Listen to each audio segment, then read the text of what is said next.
안녕하십니까. 아르헨티나에서 지금까지 32년 동안 살면서 1985년도에 제가 아르헨티나를 갔는데 86년도에 주님 만나서 사명을 받고 지금까지 사역을 하고 있습니다.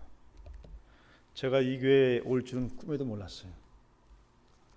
근데 전혀 얼굴도 알지 못하고 제가 지금까지 선교하면서 가족으로부터 한 번도 돈 한 푼도 후원을 받지 못했는데 전혀 알지 못하는, 성경에 이런 말씀이 있습니다. 누가 내 부모의 형제 자매냐. 전혀 알지 못하는 미국에서 거리가 먼데 이삼선 목사님을 통해서 제4 여전도회를 알게 되었고 3년간 제가 지원을 받았어요. 그러니까 누가 내 부모의 형제 자매냐, 여기 하나님 묻으신다면 제4 여전도회가 아닌가 저는 이렇게 생각합니다. 여기 오신 분 혹시 손 들어 보십시오. 누구죠? 제가 여기 한국 나가다 들리면서 꼭 얼굴 보고 싶어서, 감사한 것을 전하고 싶어서 여기 들다 가니까 비행기가 더 비싸더라고요. 그것도 감수하고 왔습니다. 왔는데 이렇게 강단에 서서 이렇게 함께 나눌 수 있는 줄 몰랐어요. 그래서 아무 기대 없이 그냥 하나님께 맡기고 왔는데 또 권영회 목사님께서 이렇게 세워주시고 함께 은혜를 나눌 수 있는 시간을 주셔서 감사합니다. 잠깐 기도할까요? 하나님 감사합니다. 정말 아무 가치 없고 아무 쓸모없는 인생을 부르셔서 이곳 강단에 세우셔서 감히 하나님의 말씀을 전하게 하시고 하나님의 뜻을 선포하게 하신 하나님의 그 크신 은혜가 제 마음에 이미 감동이 왔고 그 감동을, 하나님의 그 마음을 이곳에 전하기를 원합니다. 주의 성령께서 대흥교회를 축복하시고 이 대흥교회를 함께 하시고 함께 동행하셔서 이 대흥교회를 통해서 세계의 선교의 꿈을 꿀 수 있는 그런 능력의 교회로 늘 붙들어 주시옵소서. 오늘도 말씀을 선포할 때 주의 성령의 말하심을 따라 말씀이 선포되는 귀한 시간 되도록 축복하여 주시옵소서. 감사드리며 예수 그리스도의 이름으로 기도드립나이다. 아멘. 진실로 감사드립니다. 오늘 누가복음 19장 11절에서 27절까지인데 문화의 비유입니다. 시간상 많지 않기 때문에 말씀을 깊이 나눌 수 있는 그 관계도 아니고 간증과 선교 보고와 말씀을 함께 하기 때문에 요약해서 함께 하겠습니다. 저도 이민생활을 했기 때문에 이민사회가 어떤지 또 그 어려움이 어떤지를 잘 알고 있죠. 잘 이해하고 있어요. 과부가 과부 사정을 알듯이 여러분 이민 초창기에 많은 어른들 고생하셨고 또 계속 이민 오셔서 또 여러 가지 언어의 장벽, 문화의 장벽, 또 자녀를 양육하는 문제, 또 취업 문제, 이런 모든 문제를 제가 좀 이해를 하거든요. 그런 가운데서 우리가 믿음으로 승리하지 못한다면 우리가 교회 다녀도 아무 소용이 없잖아요. 그래서 우리의 믿음은 반드시 승리하여 하나님이 기뻐하시고 또 그것을 원하신다는 것이죠. 우리가 제가 딸을 넷을 낳습니다. 딸을 넷을 낳는데 집에 오고 학교 가고 교회 가고 세 가지만 이렇게 했었는데 아이들이 사회 나가서 정말 적응할 수 있을까? 그것이 제게 좀 퀘스천 마크였었는데 제가 성교비가 부족하니까 아이들이 또 자라면서 대학교를 다니니까 학비를 댈 수 있는 여건이 안 됐어요. 그런데 최근에 아이들이 아르바이트 하면서 월급을 받으면서 학교를 다니는 거 보고 정말 하나님께 얼마나 감사한지 너무 감사하고 또 감사했죠. 그래서 아무리 어려워도 하나님의 공급하심, 함께하신 그분의 섭리 안에서 이렇게 살아갈 수 있는, 지금까지 지켜주신 분은 그분이시고, 그래서 제가 선교하면서 깨달은 것이 있었어요. 믿음이 무엇이냐? 많은 믿음의 조상들이 믿음이 어떤 것을 다 보여줬는데 나 같으면 하나님에 대해서 믿음이 무엇인가를 표현할 때 전 한마디로 이렇게 요약을 했습니다. 3층 하늘에 계신 전지전능하신 만큼 믿자, 이렇게 저 믿었어요.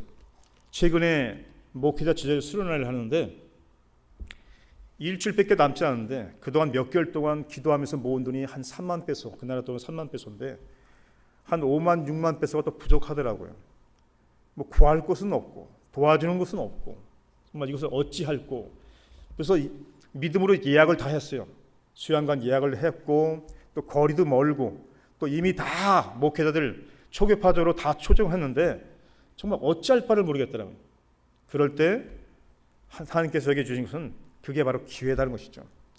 내가 하나님을 믿느냐가 제일 중요하더라고요. 하나님을. 그럼 얼만큼 믿느냐? 전지전능하신 그분만큼 믿자.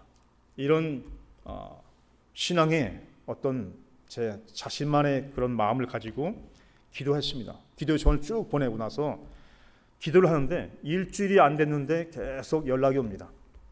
근데 어떤 목사님께서 제게 카톡을 보냈어요. 선교사님, 제가 재정이 부족해서 제가 재정으로 돕지 못합니다. 죄송합니다 해서 제가 답장을 보냈어요. 예, 괜찮습니다 목사님. 한 가지만 기도해 주십시오. 하나님께서 이명만 선교사와 함께 해 주십시오. 이것만 기도해 달라고 했어요. 그리고 저랑 동역하는 최일근 선교사와 함께 이렇게 했습니다. 오직 하나님 저와 함께 해 주십시오. 돈을 구하지 않습니다. 한 5만 6만 페소가 부족했는데도 불구하고 돈에서 얘기 안 하고 하나님 이 수련을 통해서 주님 저와 함께 하시옵소서. 그것만 기도했거든요. 그것만 기도했는데 어떤 분을 통해서 선교사님 제가 11조각인데 이상하게 제 마음이 선교사를 꼭 도와야 할 것 같아서 11조를 보냅니다. 이렇게 하시는 것이. 또 옛날 태권도 같은 제자가 또 헌금을 하고 이렇게 해서 모으니까 돈이 일주일도 안 됐는데 그 돈이 다 채워지고 넘쳤어요. 이 하나님께 선교라는 게 뭐냐면 하나님의 기이한 역사를 통해서 이렇게 도와주는 것 때문에 선교를 하거든요. 왜냐하면 제가 선교하면서 깨달은 건 선교는 선교사가 하는 것이 아니라 하나님이 하신다. 하나님이 하시니까 되는 거잖아요. 그러니까 하나님이 저와 함께 하시니까 하나님은 제가 선교지에서 무엇이 필요한지, 무엇이 부족한지, 무엇이 문제가 있는지 다 아시거든요. 그러니까 이민 생활도 마찬가지인 것 같아요. 여러분이 삶을 통해서 어려움을 많이 겪었지만 그 과정 속에서, 인생의 과정 속에서 하나님의 간섭하심을 통해서 지금까지 우리가 살아오면서 이렇게 살아왔거든요. 그 믿음의 결과가 교회를 세우고 이렇게 예비하고 또 예배뿐만 아니라 세계 각지에 흩어진 지역에 선교를 할 수 있도록 도우시는 하나님의 크신 은혜가 있었기에 이 대흥교회가 지금 존재하지 않는가 생각합니다. 제가 신앙생활 하면서 깨달은 것은 하나님은 내가 이해해서 믿는 하나님이 아니라 그분이 하나님이기 때문에 있는 것이구나 를 깨달았습니다. 그래서 하나님은 믿음의 대상이지 이해의 대상이 아니라는 것을 절실히 깨달아서 그분은 전지전능하신 하나님, 무소불능하신 모든 걸 아시는 하나님, 나의 중심을 아시는 하나님께서 나와 함께 하신다면 불가능한 것도 가능하고 없는 것도 있게 되고 안 될 것 같은 것이 된다는 것이죠. 그런 상황 속에서 선교를 지금까지 하나님의 귀한 방법으로 지금까지 일을 해왔습니다. 하나님이 저를 부르셨어요.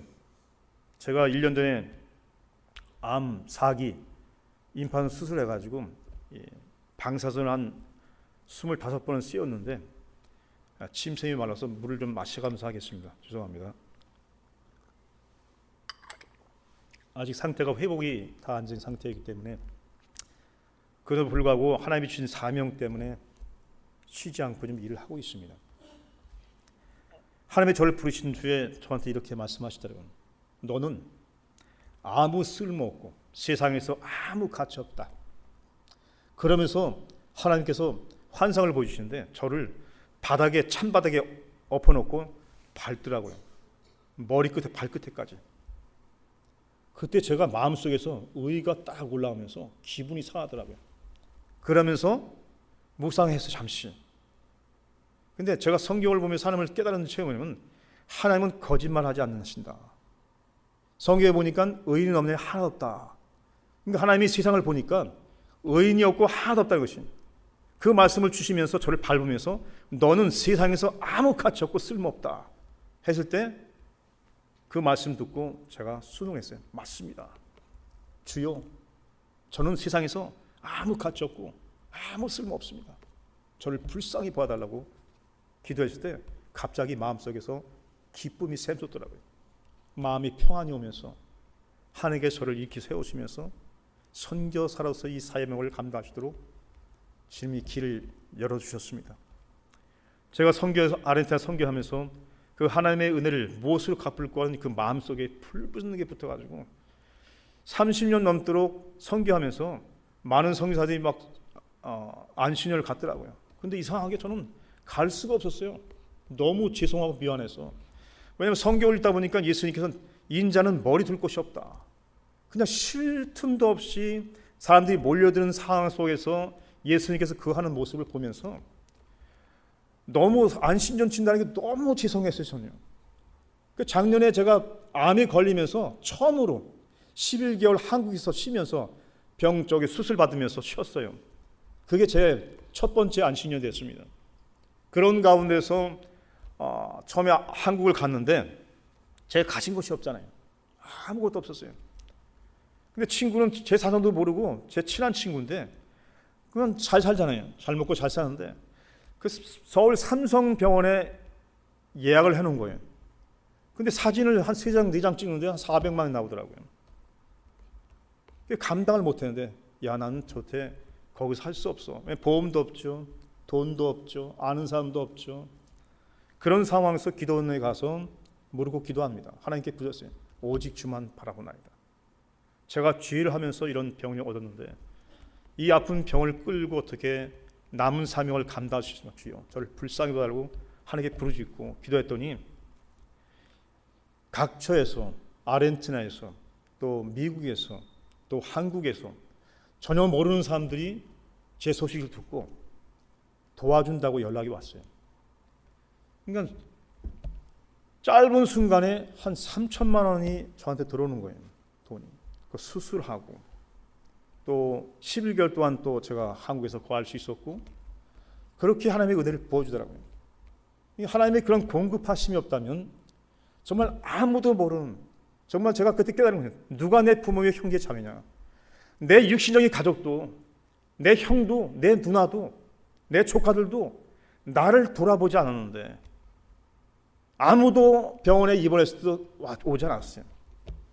그런데 오히려 다른 사람들이, 오히려 저는 모르는 사람들이 저를 찾아와서 병문안을 계속 오는 거예요.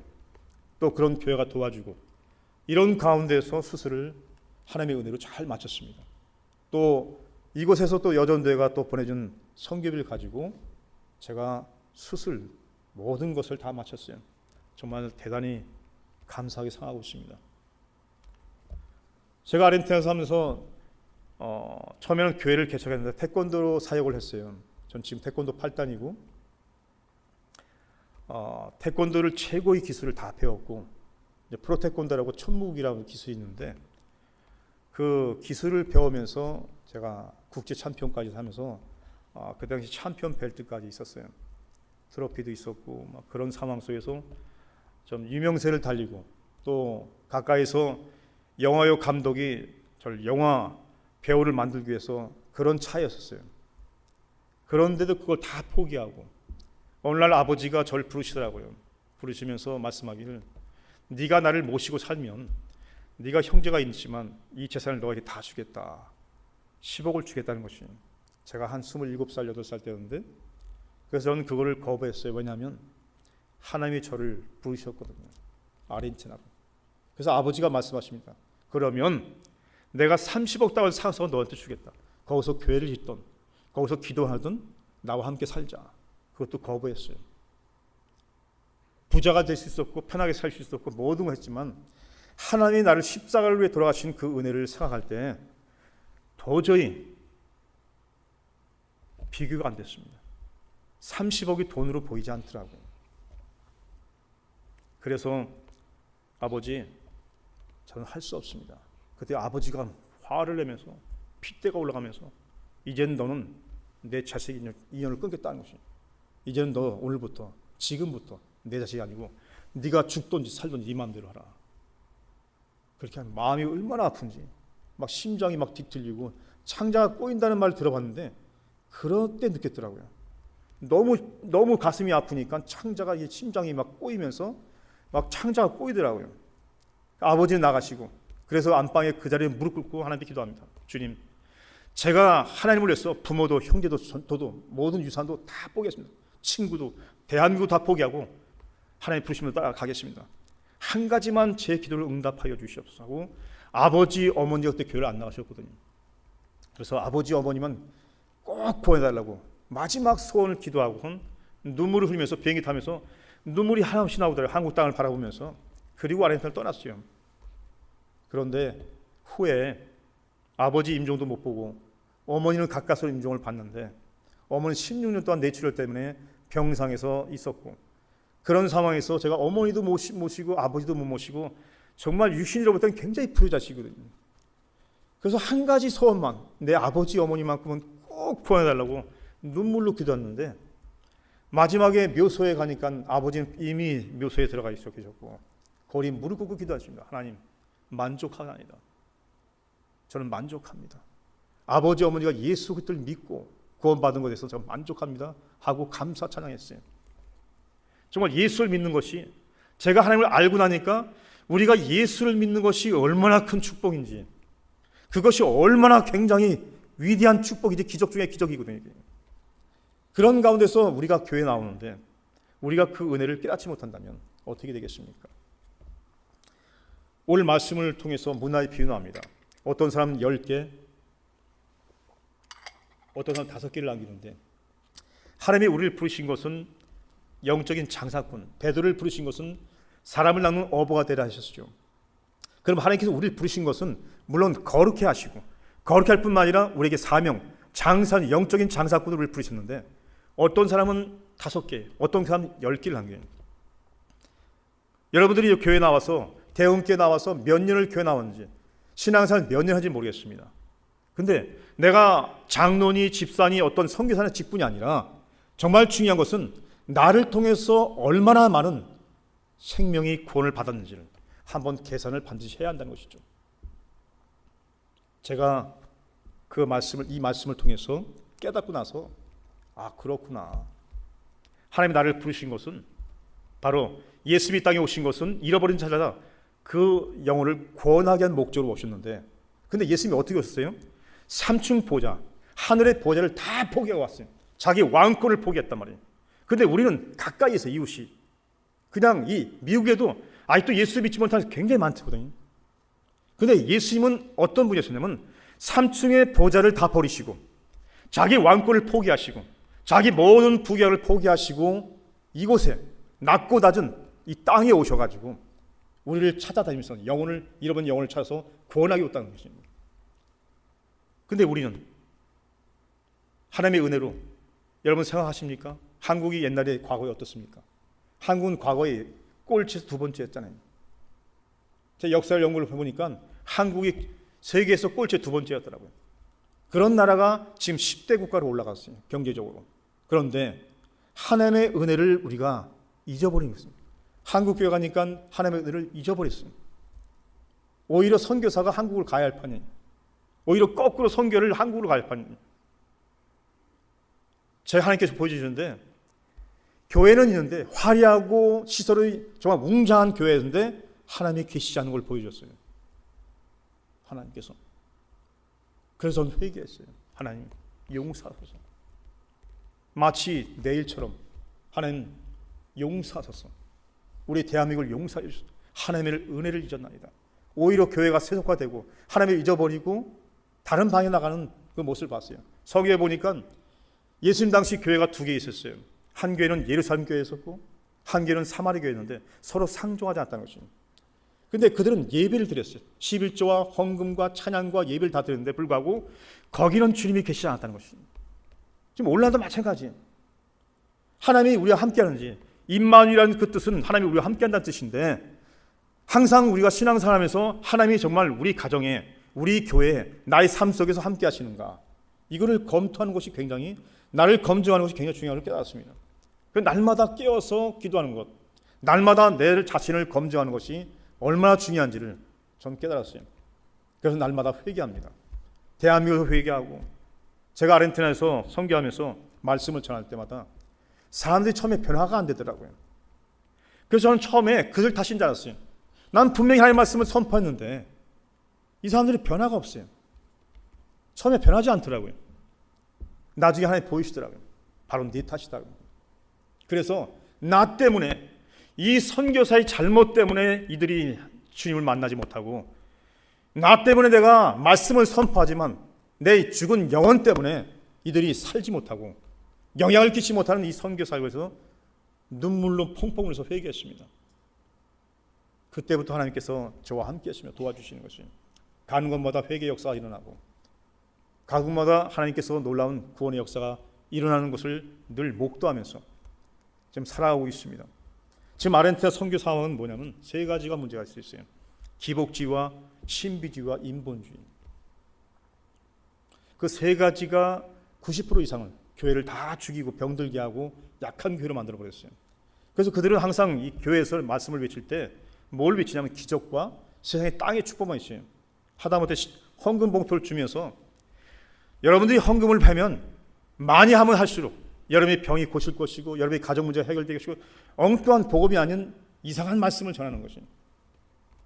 그걸 보고 하나님께서 보여주시고, 아, 바로 이것이구나, 내가 할 일이 무엇인지를 깨닫게 돼서 전국을 순회하면서 하나님의 말씀을 지금 전하고 있습니다. 그래서 순회의 목적은 딱 세 가지였어요. 첫 번째는 죽은 교회를 살리고 병든 교회를 치유하고 약한 교회를 강화해서 마지막 장차 오실 주님을 대비하면서 이제 마지막 환난을 싸워 승리하시는 교회를 만들자. 결국은 교회가 세워지만 교회가 세상을 이기지 못하고, 교회가 세상을 이기지 못한다면, 교회가 물질 문명 세계를 이기지 못한다면 우리의 믿음은 결국은 헛것이 되고, 마지막 예수님께서 말씀하신 마지막 때에 내가 믿음을 보시겠느냐 했어요. 그러면 마지막 때 믿음을 보겠냐, 그건 뭐냐면 예수님을 배신한 자 배교절이 많이 하는 거예요. 마지막 때. 그러면 우리 교회가 어떻게 하면 마지막 때 우리가 배교 안 하고 끝까지 예수를 믿는 것은 뭐냐면, 우리가 이길 수 있는, 지금 현재 내가 믿음으로 세상을 이기지 못한다면 결국은 우리는 헛된 예배, 하나님이 없는 예배, 변화없는 예배가 될 수밖에 없다는 것을 하나님이 보여줬어요. 그래서 하나님께서 이 사역을 통해서 많은 교회를 깨우치고 변화시켰습니다. 여러분, 이 대형교회를 통해서 또 문화의 비유는 또 어떤 것을 나타내냐면, 이 대형교회가 세워서 몇 개의 교회를 세웠습니다. 어떤 교회는 5개, 어떤 교회는 10개를 세워요. 우리만 예배 드리는 것이 아니라 이 우리를 통해서 다른 많은 교회를 세우는 그런 사역이 이루어지는 그런 교회가 되기를 예수님을 축복합니다. 그래서 이 교회를 통해서 전 세계에 많은 교회를 세우고, 저는 선교사님은요 아무것도 가진 것이 없어요. 그래서 하나님께 기도합니다. 하나님, 이 아르헨티나 땅에 1000개의 교회를 세우고 1000명의 일꾼을 세우게 해달라고 기도했어요. 그래서 어떤 목사님이 그걸 듣고 저한테 그래, 미쳤대요. 그건 불가능하다는 것이에요. 불가능할지라도, 그것이 가능하지 않을지라도 전 그러고 싶었어요. 왜냐하면 중요하니까, 생명을 구하는 게 너무 중요하니까. 그 한 교회를 세울 때마다 거기 모여드는 하나님을 경배하고 찬양하는 그 아르헨티나 현지인들, 그 인디언들이 중요하기 때문에 그럴 걸 하고 싶었어요. 그래서 저는 믿음을 가졌는데, 내가 믿는다면 뭐 어떤 믿음이냐, 3층 하늘에 계신 전지전능하신 하나님만큼 믿습니다 하고 날마다 고백하면서 이 사역을 하고 있습니다. 여러분, 평생 살면서 여러분 성전 한번 세워봤습니까? 여러분 대원교회 나오면서, 하나님, 내가 이렇게 하나님께 물질 축복 줬는데 저는 교회를 하나를 세우겠습니다. 2개를 세우겠습니다. 전 10개를 세우겠습니다. 한번 기도한 적이 있습니까? 한 문화를 가지고 5개를 남기고 10개를 남기시는 그런 믿음을 한번 생각을 해봤어요. 또 다른 것은, 여러분 자녀를 하나님 줬잖아요. 근데 지금 많은 청년들이 교회를 떠나고 있어요. 주일학교 숫자가 줄고 중고등학교 대학 청년들이 줄고 있어요. 그 이유가 무엇이냐? 여러분이 아이들을 좋은 대학, 좋은 직장 취직하는 것이 목적입니까? 아니면 그들을 키우는 목적이 선교입니까? 저는 딸을 4을 낳았는데 아기 때 하늘을 향해서 하나님께 기도합니다. 넷을 들면서 하나님 것이오니 이 딸들을 주님이 원하시는 방향으로, 주님이 원하시는 대로 사용하소서. 다 바쳤어요. 성경에 보니까 사무엘 어머니 한나가 나옵니다. 한나는 아이를 뵈지 못했어요. 임신을 못했습니다. 그래서 그녀가 눈물로 기도합니다. 근데 그녀가 기도하는 것은 굉장히 중요한 것은 뭐냐면 자기의 자식을 위해서 기도하지 않았다는 것입니다. 하나님께 바치기 위해서. 그녀는 남들은 자식이 있는데 나는 자식이 없다. 이게 부러워서, 그것이 마음이 아파서 기도한 것이 아니라 하나님께 바칠 자식이 없어서 괴로워서 눈물로 기도했다는 것입니다. 하나님은 여러분한테 여러 문화를 줬습니다. 근데 여러분 자식을 하나님께 바쳤습니까? 주의 종들이 한국 가니까 선교사 하겠다고 온 사람들이 없다는 것이 이제 숫자가 점점 줄어요. 지금은 실태가 그래요. 교회가. 그거 왜 그렇습니까? 교회는 나가는데 찬양과 11조 헌금을 드리는데 자식을 바치는 자가 없다는 것입니다. 자식을 하나님께 바친 자가 없어요. 어느 날 어떤 권사님이 기도합니다. 하나님, 나에게 자식을 주시라. 아들을 줬습니다. 주여, 이 아들이 좋은 학교를 보냈어요. 이 아들 좋은 직장을 보냈습니다. 어느 날 이 청년이 선교 수련회 갔다 와서 기뻐서 집으로 들어옵니다. 어머니 기뻐하세요. 제가 선교사 하기로 결단했습니다. 그 어머니가 뭐합니까? 이 미친놈아. 그동안 어머니가 기도한 것이 뭐였어요? 욕망이었습니다. 믿음이 아니었어요. 그녀가 공헌은 자기 욕망이었지 믿음이 아니었던 것입니다. 자기를 사랑했지 하나님을 사랑한 것이 아니었던 것입니다. 우리는 여러분 자녀가 둘, 셋, 몇을 낳습니까? 그 중에 하나님께 바친 자가 몇 명이십니까? 그 자녀를 통해서, 주의 종을 통해서, 일꾼을 통해서 이 세계를 구원하는 하나님의 그 구원 계획을 우리는 망각하고 그냥 교회에서 이민생 와서 힘드니까 살면서 살아가는 그런 아르헨티나에서 그런 모습을 많이 봐요. 여러분, 하나님께서 만약에 여러분이 이민생활 돈을 많이 벌겠다면 나 혼자 잘 먹고 잘 사는 건 뭐냐면 기복주의라고 해요. 나 혼자 잘 먹고 잘 사는 건 기복주의. 이민생활 하다 보면 가난한 사람 많이 있어요. 어려운 자가 많잖아요. 그들을 다시 나처럼 부자를 만들 수 있는 그런 한 문화를 다시 5문화를 만들고 10문화를 만들면 괜찮은데 이민생활을 보니까 그렇더라고요. 자기 혼자 잘 먹고 잘 살아요. 자기 혼자 좋은 집에 살아. 좋은 일을 하고. 그런데 주변에 교회 나오는 가난한 사람들을 돌보지 않는다는 것이. 교회에서 이런 걸 보았어요. 제가 한국을 갔는데 어떤 선교사님이 병이 났어요. 나이가 먹어서 병이 났는데 그 큰 병에서 후원하는데 그 병원인데 병원비가 없어. 그런데 그 병원에서 재정이 다 정했기 때문에 도와줄 수 없다는 것입니다. 그러면 그 교회가 뭡니까? 11절고 헌금을 걷는 이유가 뭐예요? 성경에 보니까 지상도 지나가고 레인도 지나가고 착한 사마리아 사람이 그를 돌봅니다. 그러면 예수님께서 말씀하신 네 이웃이 누구시냐 볼 땐 우리는 뭐라고 했습니까? 내가 병자에서 기도할 때는 제가 병을 나보니까 더 깊이 느껴요. 내가 어떤 사람을 교회에서 광고가 나와서 병자를 병하면 그 사람이 약값이 있는지, 그 사람이 병원비가 있는지 그것까지 헤아리면서 기도해야 되는데, 자, 어떤 권사님이 아프십니다. 누구 어떤 집사님이 아픕니다. 그가 병원비가 있는지, 그가 정말 약값이 있는지 그것까지 생각하면서 기도를 하면 좋은데, 보통 아르헨티나에서 그런 모습을 보면서 교회가 사랑이 부족한 걸 깨닫습니다. 여러분, 이 대원교회는 사랑이 풍성한 교회, 정말 이곳에 오면 정말 은혜 받는 교회, 정말 하나님께서 함께하는 그 교회가 되기를 예수님을 축복합니다. 우리가 기도할 때, 누구를 기도할 때 그자의 형편까지, 그의 삶까지 살피시는 그런 더 깊은 기도를 하는 것이 얼마나 중요한지를 우리는 깨달아야 합니다. 예수님께서는요, 행함이 없는 믿음은 분명히 주었다고 분명히 야고보에 말씀합니다. 여러분, 선교하면 통해서 지금 많은 교회를 세우고 정말 어느 교회 가니까 이 대웅교회가 참 건강한 교회라고 칭찬을 들었어요. 그래서 꼭 가고 싶었어요. 목사님도 만나고 싶었고, 이 교회가 정말 주일을 열심히 잘하고, 정말 저도 좀 흐뭇하게 저희 후원하는 교회가 정말 건강한 교회라니까 너무 감사하더라고요. 또 저도 그 후원을 받으면서 그냥 있을 수 없고 또 저를 기도하잖아요. 이삼선 목사님을 기도하고 그 가정을 위해서 기도하고 목사님을 위해서 기도하고 여러분 성도를 위해서 기도하고 또 제4 여전들을 위해서 기도하고 너무 감사해서 날마다 저도 깨어서 기도합니다. 왜냐하면 받기만 하는 것이 중요하시나 저도 뭘 줘야 되는데 전 줄 거 없잖아요. 선교사가 뭘 주겠어요. 그저 하나님만 바라보면서 저를 도와준 그분들 은혜에 감사해서 기도하는 것밖에 제가 할 수 있는 것이 없더라고요.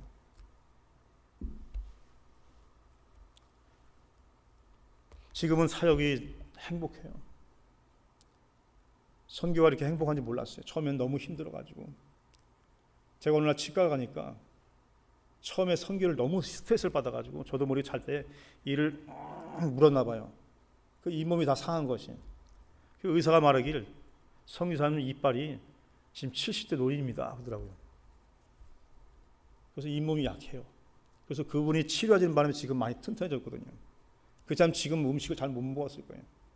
이빨이 옆에가 다 깨지고 또 이쪽은 이빨이 한 3개는 지금 없고 그 상태인데 계속 그분이 치료해주고 해서 건강한 이빨이 건강해졌는데 그때 좀 처음에는 너무 스트레스를 받고 힘들어가지고 했는데 지금은 하나님의 은혜를 베푸셔가지고 때를 기다리니까 참고 인내하면서 하나님의 은혜를 보여가지고 지금은 너무 행복한 성교예요. 왜냐하면 이젠 제가 주는 성교 처음에 주는 성교했다가 지금 오히려 받는 성교를 해요.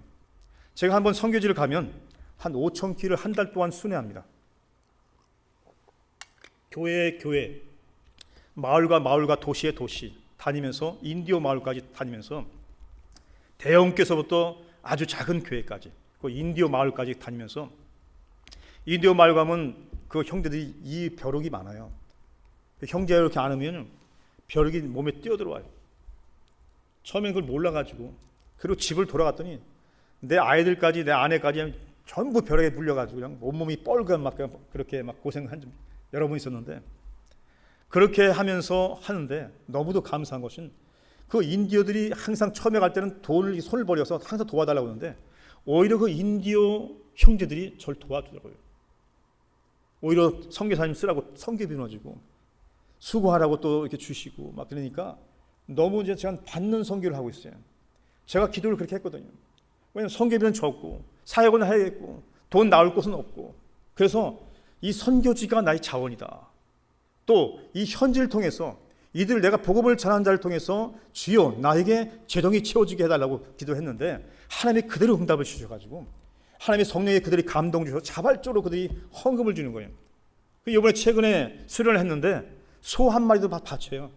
그러면 3박 4일 동안 소 한 마리 가지고 7, 80명 그냥 같이 그냥 3박 4일 동안 풍성하게 그렇게 수련을 해요. 지금은 너무 좋아요. 그 요리사도 그냥 와서 무료로 해주고 또 봉사도 무료로 해주고 찬양도 자진해서 와서 찬양을 해주고 그러니까 또 강사도 비행기 타고 와서 해주고 그러니까 너무너무 감사한 것이 내가 부족한데 가진 것은 없는데 하나님께서 저를 도울 사람을 계속 보내주는 것이 그런 가운데서 사역을 하니까 이전 계속 사역이 확장되고 그래서 마지막에 하나님 기도합니다. 주여 이 땅 위에 선교센터를 세워서 모든 선교사와 같이 공유하면서 협력할 수 있는 그리고 모든 현지 목사들과 같이 공유해서 일할 수 있는 선교센터를 세워달라고 마지막 기도하고 있습니다. 그리고 이번 선교 여행을 통해서 이번 한국 여행을 통해서 여러 가지를 기도 제목을 가지고 왔어요.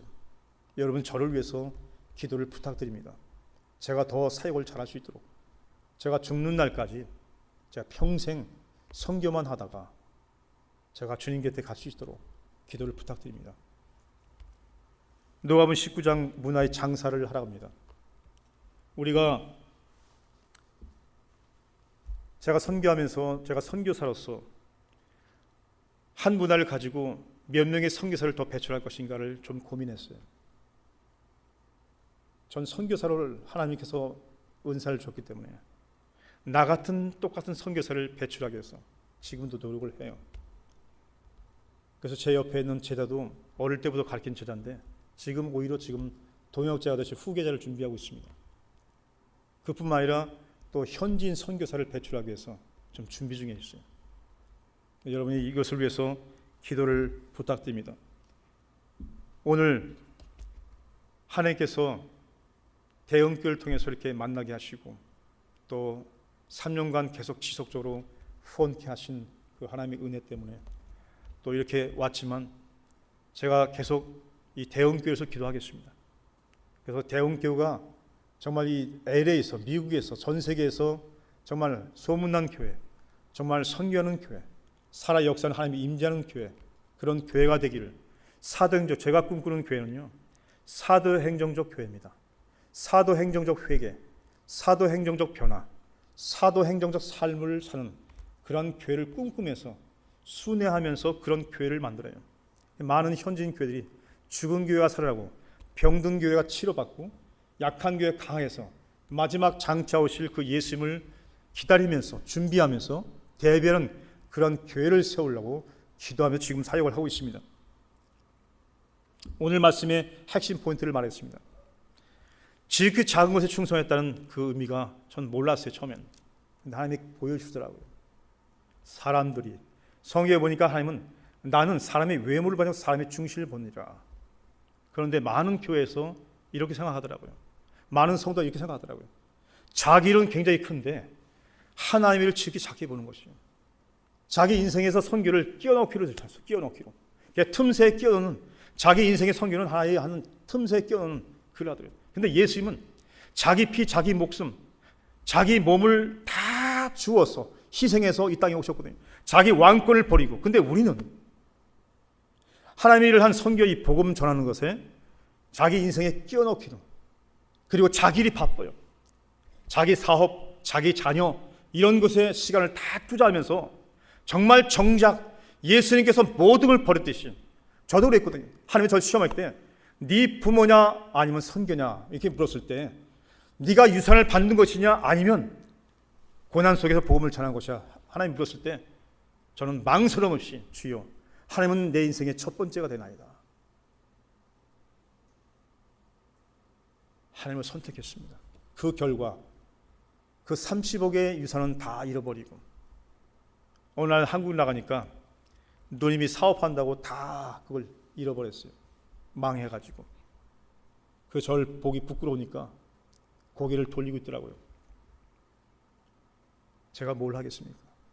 제가 누나한테 그랬어요. 누님, 가슴 아파하지 말라고. 다시 시작하십시오. 그럼 용서했어요. 저에게 받을 분깃도 다 포기했습니다. 왜냐하면 돈은 제게 아무런 의미가 없었어요. 저는 그저 예수님만 나와 함께하면, 예수님이 저와 평생 함께한다면, 제가 목숨을 다해서 주님을 할 수 있다면 전 그것이 행복이고 그것이 제 기쁨이고 그것이 제 힘이고 그것이 제 능력이고, 이 아무 가치 없고 쓸모없는 제 마음속에 주님이 오셔서 저를 구원하시고 저를 거룩해 하시고 이 하나님의 일을 맡기는 것이 너무 감격스러워서 내가 이 받은 은혜를 무엇으로 갚을까? 그것 때문에 한국에서 의사가 저보고 사기 말기암이라고 탁상을 치면서 당장 입원하고 내일 수술하자고 해도 평화로다. 두려움도 없고 죽음에 대한 두려움도 없더라고요. 혹시 내가 지금 죽으면 하나님 일 못할까 봐 그게 두려웠지. 제가 죽는 건 두렵지 않더라고요.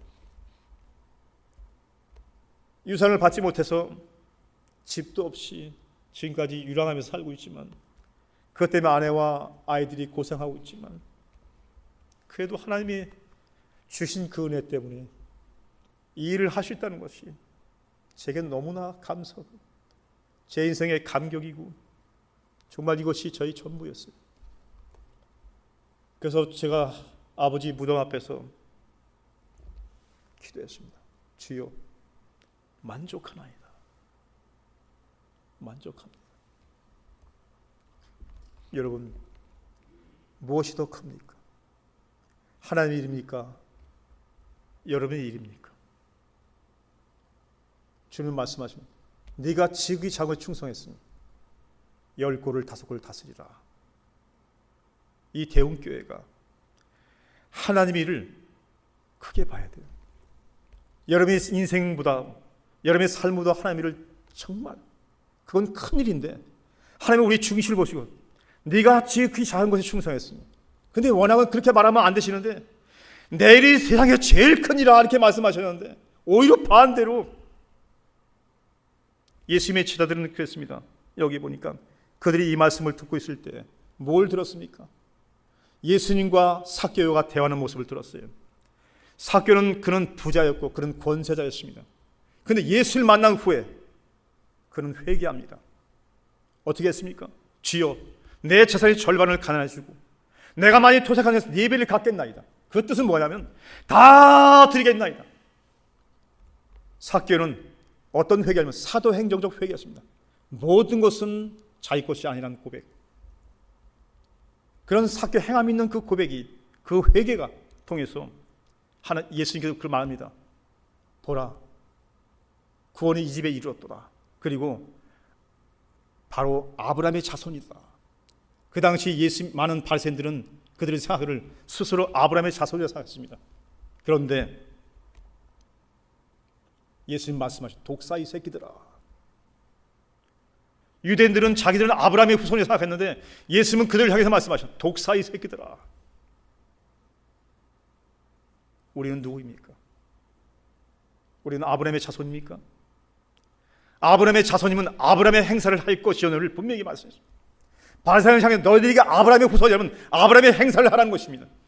아브라함은 자기 아들 이삭까지도 아낌없이 칼을 들고 바치려고 했는데, 우리는 정작 우리 자녀들을 그냥 좋은 대학 보내고 좋은 직장 보내고 이것으로 만족하는 그런 믿음이 아닌지, 아니면 내가 내 아들이 자식이 의사든 내 아들이 변호사든 세상에 어떤 나가든 그가 선교사고 그가 바로 하나님의 주의 종으로 만드는 그런 믿음으로 자식을 키웠는지 한번 뒤돌아볼 수 있는, 정말 그걸 통해서, 이 교회를 통해서, 우리 가정을 통해서, 우리 자녀를 통해서 우리 때문에 많은 영혼이 5명이, 10명이, 100명이, 1000명이, 10,000명이, 10만 명이 구원할 수 있는 그런 대응 교회로서 다시 거듭나는 그런 놀라운 역사가, 성령의 권능이 이 교회를 통해서 일하기를 예수님으로 축복합니다. 기도하겠습니다. 하나님 감사합니다. 성경에 기록하기를 의인은 없나니 하나도 없다 했습니다. 아버지, 우리는 아무 쓸모없고 아무 가치 없는 하나님과 원수였었고 오직 자기 욕망을 위해서 인생을 사던 인생이었습니다. 그런데 이렇게 하나님의 대응길을 세우시고 우리에게 또 가정을 주시고 자녀를 주시고 많은 풍족하게 물질을 부어줬나이다. 예수님은 자기의 왕권, 자기의 권세와 부경을 다 놓고 우리를 구원하기 위해서 이 땅에 왔는데, 그 자기의 피, 자기 몸, 자기 목숨까지 다 줬는데, 우리는 주를 위해서 어떠한 자세로, 어떠한 태도로, 어떠한 삶으로, 어떠한 믿음으로, 어떠한 삶을 통해서 행함 있는 믿음을 보였는지 다시 한번 생각합니다. 주여, 우리 죄를 용서하시고 다시 한번 오늘 말씀을 통해서, 이 문화의 피를 통해서 잃어버린 양을 찾으러 이 땅에 오신 그 예수님의 마음을 담게 하시고 그 중심을 갖게 하시고 뜨거운 열정과 믿음과 사랑으로 아버지를 감당하는 대형교회를 축복하여 주시옵소서. 오늘도 하나님께 영광을 돌립니다. 오늘 말씀을 통해서 은혜를 베푸신 아버지, 우리가 진정으로 행함 있는 회개를 통해서 아버지 앞에 기쁨이요 우리의 기쁨이 되도록 축복하여 주시옵소서. 주님께 감사와 영광을 주께 돌리며 거룩하신 예수 그리스도 이름으로 기도드리옵나이다. 아멘.